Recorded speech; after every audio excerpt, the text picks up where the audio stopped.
माजी यानी 60s 70s से ही दो सुपर पावरों के दरमियान जैसे रशिया और अमेरिका हैं, इनके दरमियान सैटेलाइट वेपन को यूज करने की दौड़ चली आ रही है। अगर मैं मुख्तसर बात करूं, सैटेलाइट इस्तेमाल होता है आर्मी, नेवी, एयरफोर्स के लिए, और उसके अलावा एक दिफाई निज़ाम के लिए ये बहुत ज़रूरी है, और दौरान जंग इसके बगैर गुजारा भी नहीं है।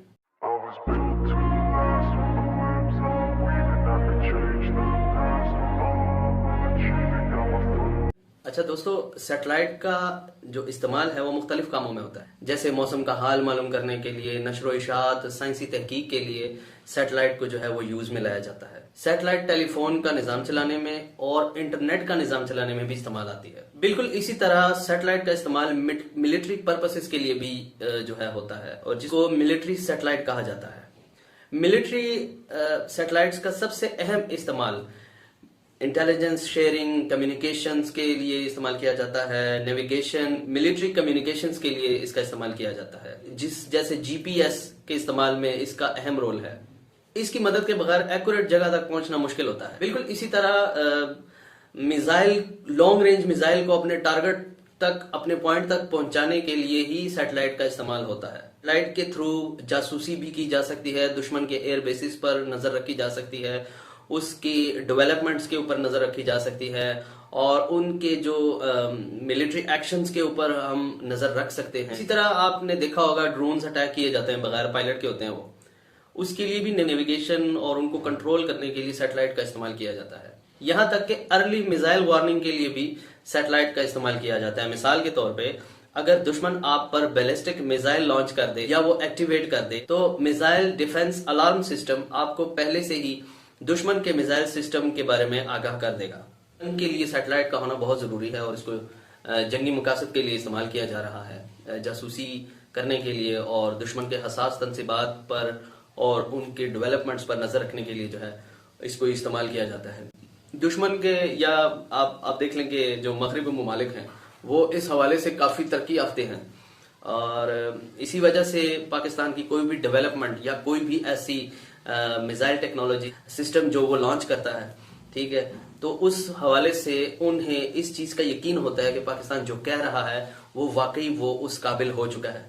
अगर हम देखें कि ये टेक्नोलॉजी उनके लिए तो है ही, वो अपने डिफेंस के लिए भी अगर हमारी तनसीबात पे नजर रखते हैं, यहाँ पर नजर रख रहे हैं, तो उनको हमारी ताकत का भी इसी वजह से इल्म है, जिसकी वजह से पाकिस्तान की सरहदें बची हुई हैं।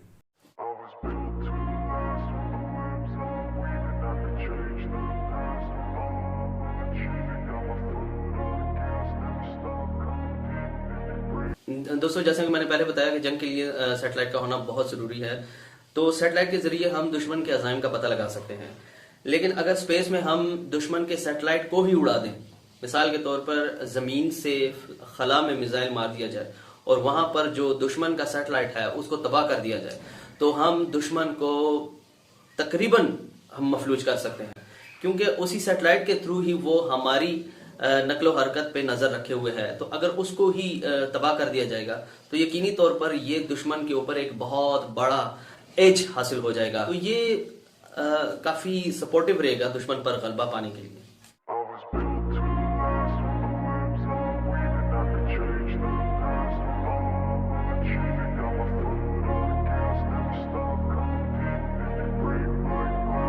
एंटी सैटेलाइट वेपन्स इसी जुमरे में आते हैं। अब ये क्या बला है, ये क्या चीज है? ये नई चीज तो नहीं है, क्योंकि इसके ऊपर ऑलरेडी बहुत सारा काम किया जा चुका है। मुख्तलिफ मगरबी ममालिक इस दौड़ में लगे हुए हैं, लेकिन सबसे ज्यादा इस वेपन के हसूल के लिए जो तगदो और जो मेहनत की है वो रशिया ने की है, रूस ने की है। तो पहले मैं इस हवाले से कुछ हिस्ट्री बताता चलूं कि इवन के 1960s में इन दोनों ममालिक ने इस मकसद पर काम करना शुरू कर दिया था, और इस सिलसिले में 1976 में रशिया ने एक ऐसा मिसाइल बना लिया था जो कि डायरेक्ट जमीन से फिजा में मार कर सकता था,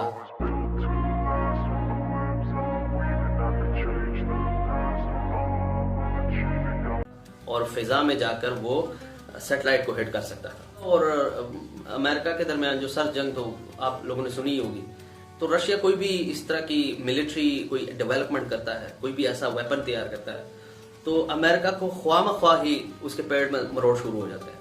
ये मरोड़ वैसे ही नहीं होते क्योंकि दोनों के दरमियान सर जंग है। तो सर जंग के इस जमाने में चंद साल के बाद 1983 में इस पर काम करना शुरू किया और 1985 में वो इस हवाले से कामयाब हो गया था।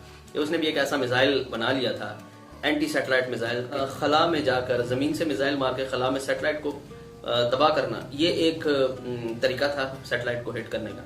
दूसरा ये था कि खला में जाकर छोटे छोटे एटमी धमाके किए जाएं और इस तरह से हम सैटेलाइट को खत्म करें। ठीक है, तो 1967 में ही इस पर आलमी पाबंदी लग गई थी कि आप फिजा में एटमी धमाके करके सैटेलाइट को तबाह नहीं कर सकते। तो इस पाबंदी, आलमी पाबंदी के तनाजुर में दोनों ममालिक थोड़ा बैकफुट पे गए। लेकिन फर्दर जो आजकल जो सिचुएशन है वो है लेजर से सैटेलाइट को हिट करना। और इस सिलसिले में जहां रशिया और अमेरिका जो है वो कोशिश में लगे हुए हैं, वहां चाइना भी अपनी कोशिश में लगा हुआ है कि वो इस तरह का कोई वेपन बना ले जो कि जमीन से लेजर के थ्रू खला में सैटेलाइट को, दुश्मन के सैटेलाइट को तबाह कर सके। दोस्तों, जदीद दौर की बात करते हैं। आजकल रशिया काफी खबरों में इन है, उसकी वजह वो यूक्रेन पर हमला है। तो रशिया की जो डेवलपमेंट्स हैं वो रुकी नहीं है। उसने इतना कुछ बना लिया है, वर्ल्ड ऑर्डर को टोटली उसने चेंज कर दिया है। उसने अमेरिका की जो बादशाहत है उसको भी जो है वो पूरी तरह चैलेंज कर दिया है यूक्रेन पर हमला करके। पॉलिसीज देख लें, उसने डेवलपमेंट्स देख लें। अगर आप आर्मी और एयरफोर्स के हवाले से, उसने कुछ अर्सा पहले एक ऐसा जो है वो एक फाइटर जेट बनाया है जो कि सामने से तो वार करता ही है, अपने बैक साइड से आने वाले दुश्मन को भी खड़े खड़े जो है वो वार कर सकता है, उन पर भी फायर कर सकता है। S-400, S-500 ही के फैमिली से बिलोंग करता है S-550। ये S-550 एक ऐसा मिसाइल लॉन्चर है, एंटी सैटेलाइट वेपन है। एंटी ये है कि आने वाला दुश्मन का जहाज हो, ड्रोन हो, उसको गिरा देगा। सुपरसोनिक तैयारा हो, उसको भी गिरा देगा।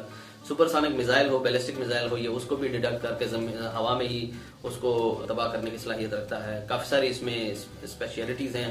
ये S-400 का बहुत ही एडवांस फॉर्म है, लेकिन इसकी जो सबसे बड़ी खूबी है वो है जमीन से ये सीधा जो है वो सैटेलाइट को हिट कर सकता है। और इस सिलसिले में पिछले साल रशिया ने अपने ही सैयारे को हिट करके एक तजर्बा किया, जिसके बाद वेस्टर्न मीडिया है और वेस्टर्न ममालिक हैं, उसने वाविला कर दिया कि वहां पर सैटेलाइट में कचरा जो है वो बनाया जा रहा है। तो खैर, दुश्मन तो बातें करते ही हैं। जो अगर कोई आगे आता है तो आपके दाएं बाएं ऐसे लोग होते हैं जो आपके आगे आने नहीं देना चाहते और आपको कामयाब नहीं होने देना चाहते, इसलिए फिर वो इस तरह की बातें करते हैं। ये इंटरकॉन्टिनेंटल मिसाइल को, बैलिस्टिक मिसाइल को भी हिट कर सकता है। एक बहुत बड़ी शानदार एक उनकी इजाद है। सैटेलाइट वेपन है जो कि रशिया ने उसका ना सिर्फ तजर्बा किया है बल्कि अब वो प्रॉपरली उसने लॉन्च कर दिया है। तो आज की वीडियो यहीं तक थी। उम्मीद करता हूँ कि आपको वीडियो पसंद आई होगी।